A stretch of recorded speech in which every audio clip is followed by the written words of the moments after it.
So some very interesting and frankly troubling comments yesterday from Federal Reserve Board Chair Jerome Powell about the state of the economy and his concerns for the future of long-term permanent economic scarring. Let's take a listen. For me, it would be the risk that there is some longer run damage to the productive capacity of the economy and to people's lives who've been disrupted by the pandemic. And it's women who are not by choice out of the labor force. It's kids who aren't getting the education they should be getting. It's small businesses that there may be generations of intellectual institutional capital that's being destroyed. And it's just workers who are, out of work for a long period of time and losing their connection to the labor force and really losing the life that they had. So that's the thing that I worry about the most. Yeah, I mean, that's the thing we all worry about, right? Absolutely. I mean, we're all very fixated on the current moment for good reason, right? We want to get a vaccine. Mm-hmm. We want to get, the virus is now raging. I mean, it's horrible. The numbers that we're seeing come in, spread everywhere. We're floating new lockdowns. Like, we're very focused on just getting through this moment. But I think it's also important to keep an eye on the longer term, like he is. What are going to be the long-term economic, health, addiction, mental health, education, like workforce disruption? He pointed to moms who are having to leave their jobs and be home with their kids to help them with their Zoom and their Skype, et cetera. I'm sure there's some dads who are doing that as well.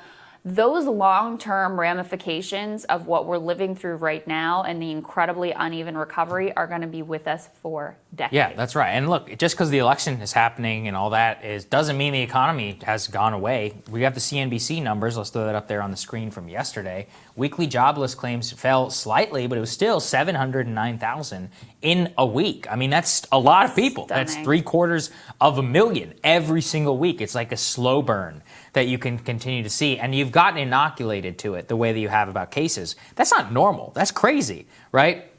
I've talked about this all the time. These permanent job loss numbers are ticking up and up and up. The number of people who expect to remain unemployed 6 months out from now is much higher than it was in the earliest days of the pandemic. And just intuitively, if you're losing your job now, that means your business sputtered along, and now it's just time that they had to fold, couldn't make it. So what are they going to do? I mean, I see this all over the city, especially as it gets cold. A lot of restaurants are going to start to go under too. There's zero help coming their way, at least in the next couple of months from what we can see here in Washington. And at the same time, this is something that's, this is like a perfect emblem of the Trump administration and Republicans and all of that, is that there is this woman, Judy Shelton, who's being put up for a Federal Reserve seat. Basically, she would get a vote on this. Well, look, I mean, somebody went through Judy Shelton's record. Granted, look, this is from 2000. She said North America doesn't need borders.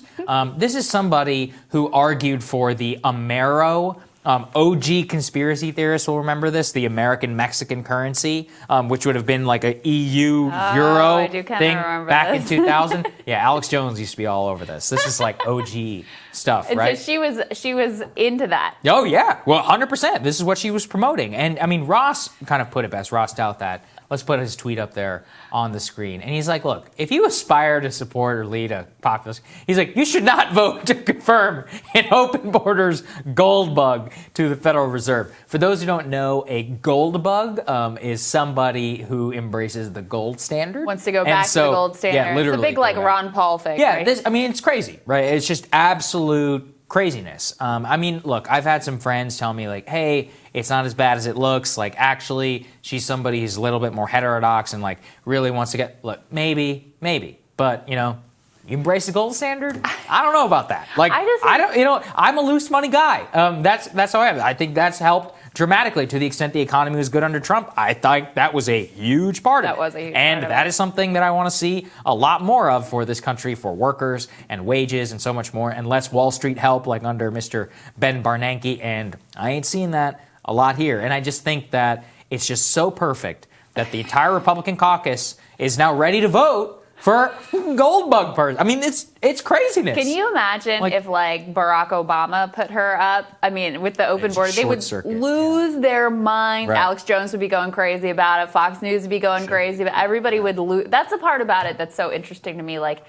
And I wonder what your perspective is. Like, how does this happen? How does this person end up in the mix as like a serious libertarian person? You know, they get floated through something, credentials, all of that, gets nominated because somebody knows somebody. Then everybody is generally like, yeah, sure, you know, whatever. It is the perfect emblem of like even the things that Trump has been the most outspoken about. He doesn't pay any attention to ultimately. Yeah, and I mean, look, he cared a lot about the Federal Reserve. This is a huge part of his presidency. He would badger Jerome Powell, do not raise rates, do not raise rates, all that. And he was right, but he was 100% correct about that. And so, like, why would you nominate someone who's a gold bug? I mean, I have no idea. And I know this sounds esoteric. This matters because the way the Federal Reserve raises interest rates or not, that impacts you and your job, like, and unemployment. That is part of their mandate that they have ignored for so long. Yeah. And we need people who care a lot more about that and not hard money fanatics who are the ones who want to raise rates. Inflation. Obsessed with inflation. They don't care about unemployment. They don't care about wages. How much damage has the Federal Reserve done to this country since 2008 because they care too much about inflation?